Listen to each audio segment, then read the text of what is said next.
Friday Senior Solutions Agency Call. My name is Joe Johnson. I'm the President and CEO of Senior Solutions. I'm going to be your host today. Usually I've got my co-captain, Michael Mahalik. He's actually having a little bit of technical difficulty with his internet today, so he's not going to be joining us. Today's call is going to be a little bit different, probably a little bit shorter. We're probably going to maybe run 15, 20 minutes, 30 minutes most, okay?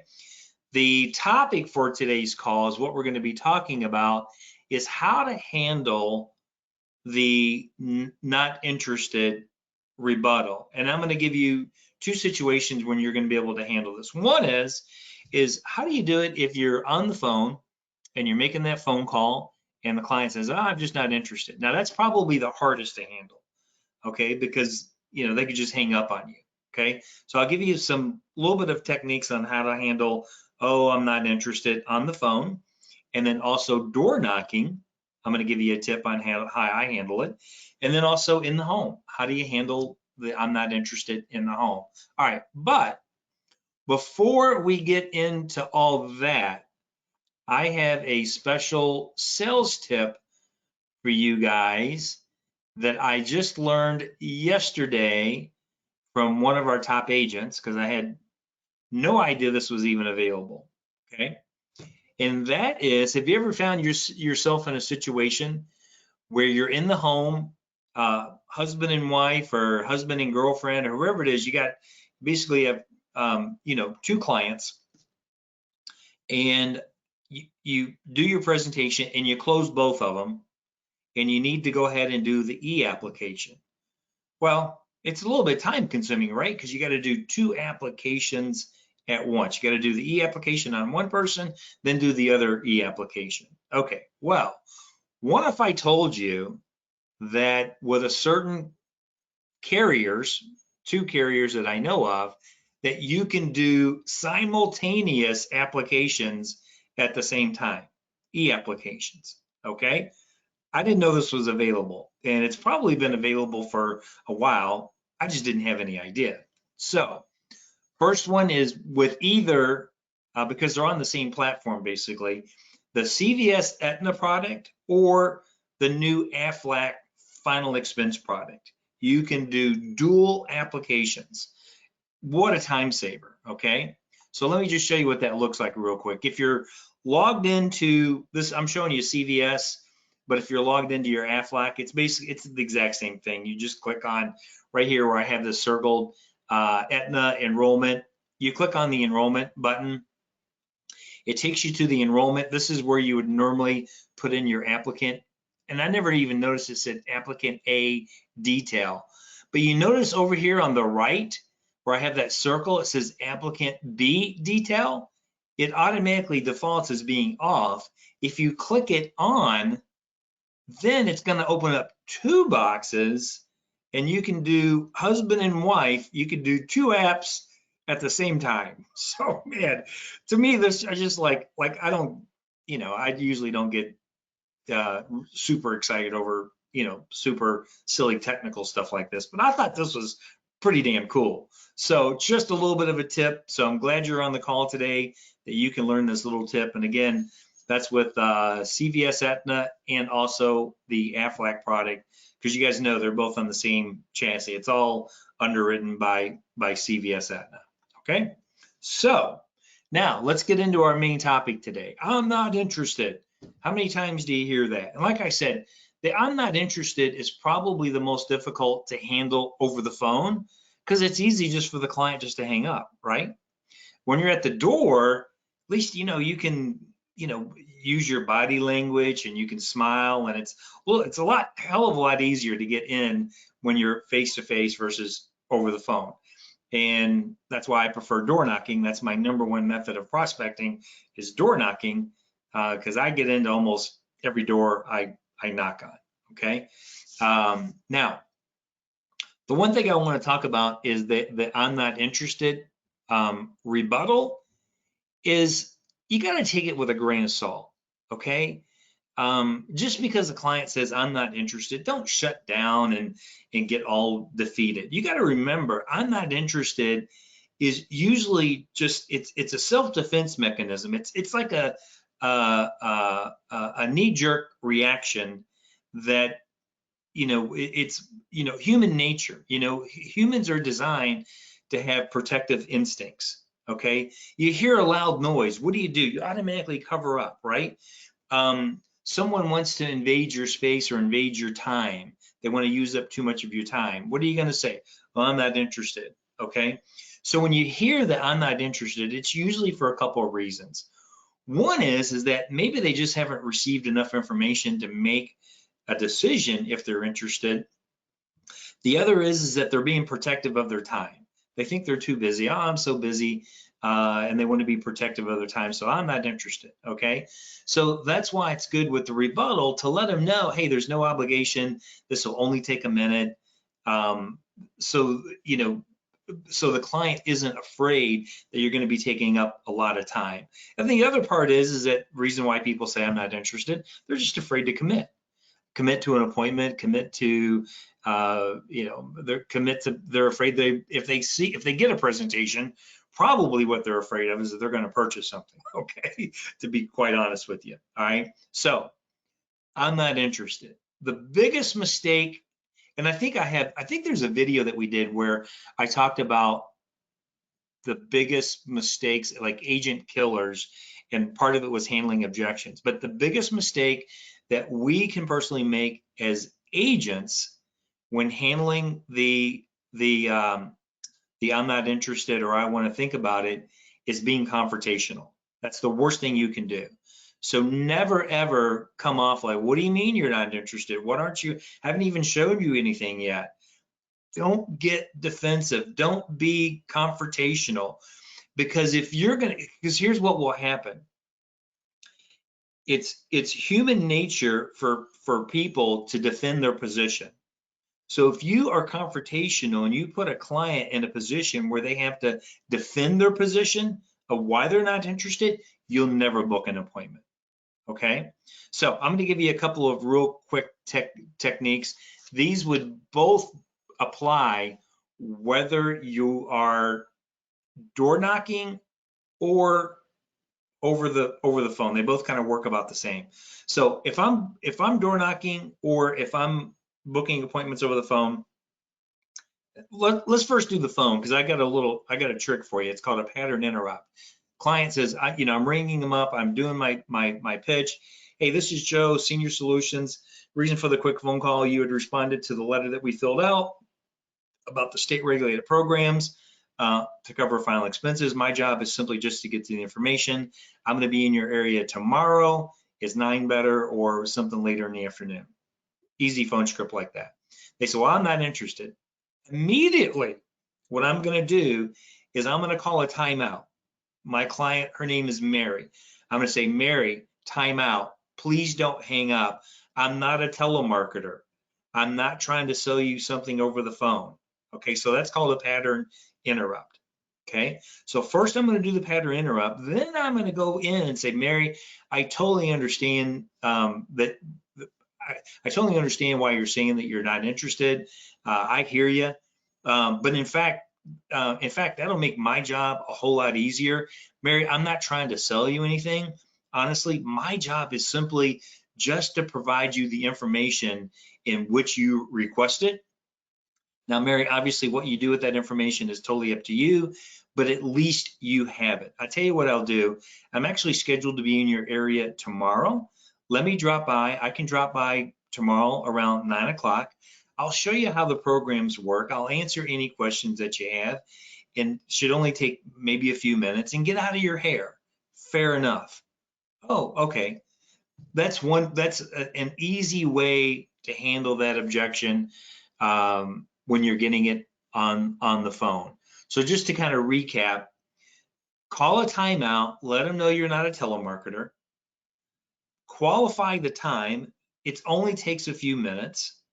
Okay. What they do with the information is totally up to them. So you want to make it sound very casual. Okay. The other thing too, I'll just give you a tip.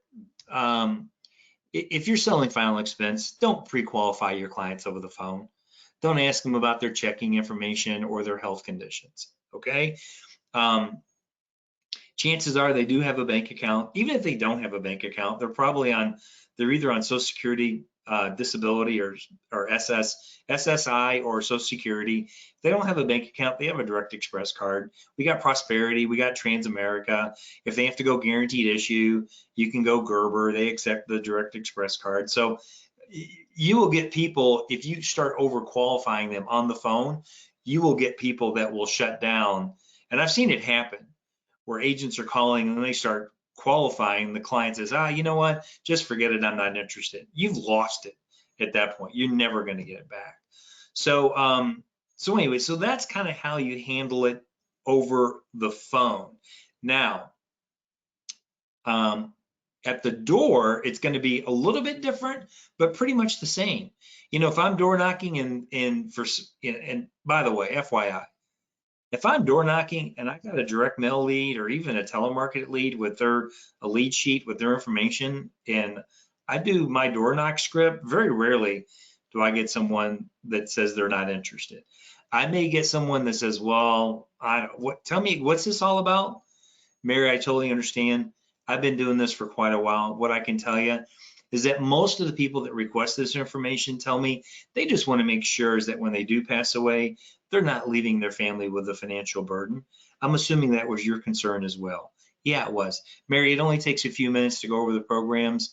I'll show you how the programs work. I'll answer any questions you have and get out of your hair. Fair enough? Oh, okay, boom. All right, so on the door knocking, it's basically going to be the same thing. Oh, I'm not interested. I'm going to say basically, you know, I understand that you're not interested. Something like that. Yeah, I hear you.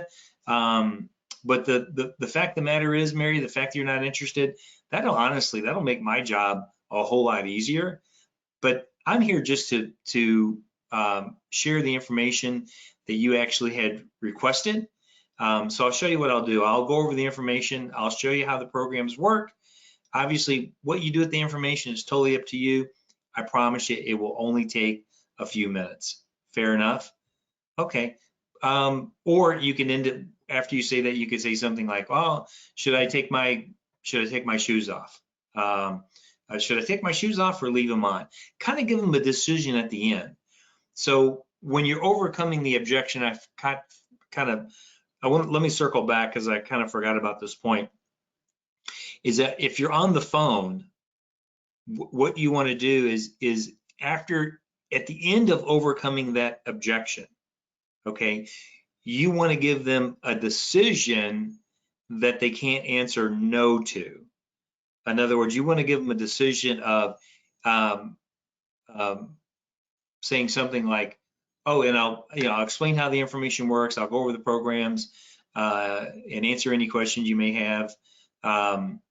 In fact, my company has me scheduled in the area tomorrow. I could drop this information off around 9, or would later in the afternoon be better? So you're giving them a decision.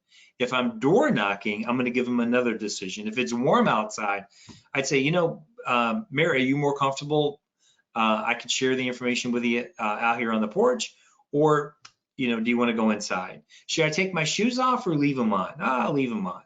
Okay, so you're kind of giving them a little bit of a decision there.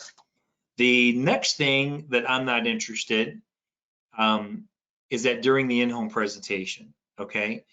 Now, when you're doing the in-home presentation, you're more likely to get the I want to think about it, I'm not interested. I think the I'm not interested and the I want to think about it are kind of similar, especially if you're getting it at the end.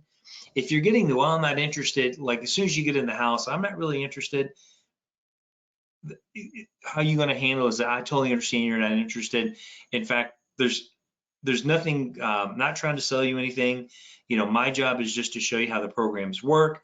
There's nothing here to purchase. I'll do the takeaway. Mary, even if you wanted to get this program today, I can't even sell it to you. This is just the application process. All I'm here today is to ask you some simple health questions, find out what you may qualify for, and I'll simply show you what most people are doing in your situation, and hopefully we'll find something that fits your needs, but more importantly, fits your budget. Should we sit on the couch, or would you be more comfortable at the kitchen table? Giving them choices. Okay.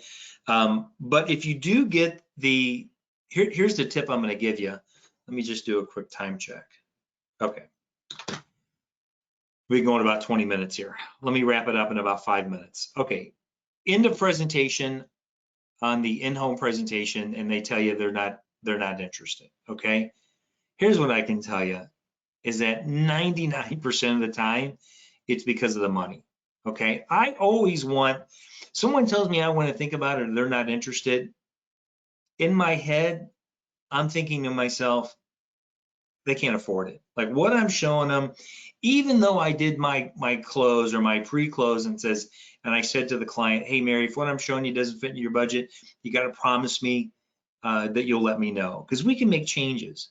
And I promise you, I can find something that's affordable that will fit into your budget. Will you promise me that? Even when you do that and you do the 3-option close, you're going to get people that say, you know what, I'm just not interested, or I want to think about it. Okay, so again, don't be confrontational, agree with them. Mary, I can totally understand. I hear you. I understand why you're saying that you're not interested. I can appreciate that.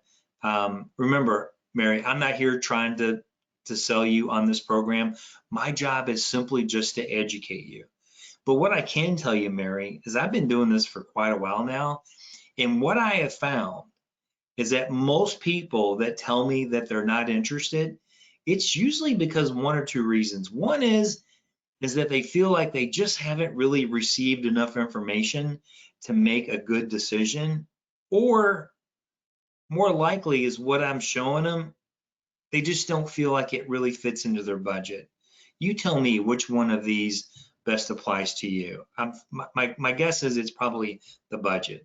And usually they'll confess. They'll say, yeah, it was the budget. Then you can work with them. Well, Mary, listen, I'm here to help relieve a financial burden, not create one. You tell me. I see here, I laid out the programs. Let's say the cheapest one I laid out was like $60 a month.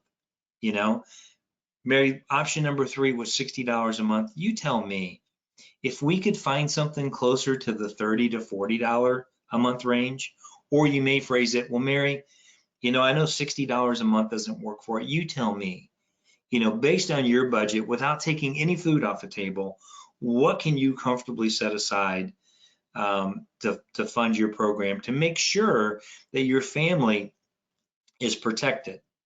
And the other thing too, just a real quick tip, when you're doing the in-home presentation, this is why it's good to do a good warm-up and a good fact finding when you're doing your pre-sale folder, because those during the warm-up and kind of the fact finding, you're going to find out why they sent the card in and who it was that they were trying to protect. And when you get to the end, they tell you you're not interested, you can go back to that. You can say, Mary, I can appreciate the fact you're not interested.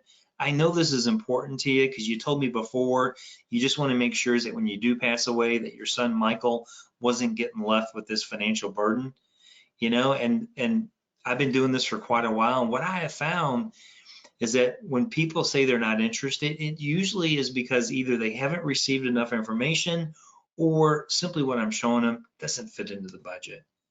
I'm getting the feeling maybe it's the budget, and then they'll open up to you. Okay. So that works really well with me as a last ditch effort. You can't close them. Have you guys heard, and I don't know who teaches, this is like old school, okay? This is like Zig Ziglar or God, who's the other guy I really like? Hoffman. No, I can't think of it. Tom Hopkins. Okay, I couldn't think of his name. I mean, if you want to listen to if you want to go back and you want to listen to some old school closers, Google or go to YouTube and look up Zig Ziglar and Tom Hopkins. And those guys are some closers, man. But one that's called, I don't know if you guys have ever heard of the doorknob close. The doorknob close is like you're packing all your stuff up. It's like you're leaving, and then you try to get the client at the very end to confess why they wouldn't make a decision. So assuming that you try to narrow it down to the budget. They're still not, nah, I just, I'm not interested. I just don't want to do anything today. No problem. I understand. Well, it was nice meeting you. You start packing everything up and you start heading to the door and you're going to shake their hand and you just say, Mary, out of curiosity, before I leave, and I know you're not doing anything today, but I was just curious, what was your main concern that kept you from making a decision today? And sometimes they'll open up. Well, I really wanted my daughter to be here, or I was waiting for, my car loan to be paid off. Sometimes they'll open up at the very end if you do it right, and they will confess and they will tell you the real reason why they were not interested, or they told you they wanted to think about it. So there you go, guys. Well, listen, I got to get going. I hope this information was valuable. We got it recorded. We're going to get it onto our YouTube channel. If you're watching this on YouTube and you're not an agent with Senior Solutions, please subscribe to our channel. If you are interested in contracting opportunities, go to our website. We've got a free website set up. It's, in fact, I'll put it up on the screen here. The very end, there we go. It is the top one, the seniorssolutionsagents.com. You can click on careers. You can send me a message and we can have a conversation about contracting opportunities. All right, everybody, God bless. Have a great weekend. And if you need anything, give me a call, shoot me a text. Take care. We'll talk to you soon. Bye-bye.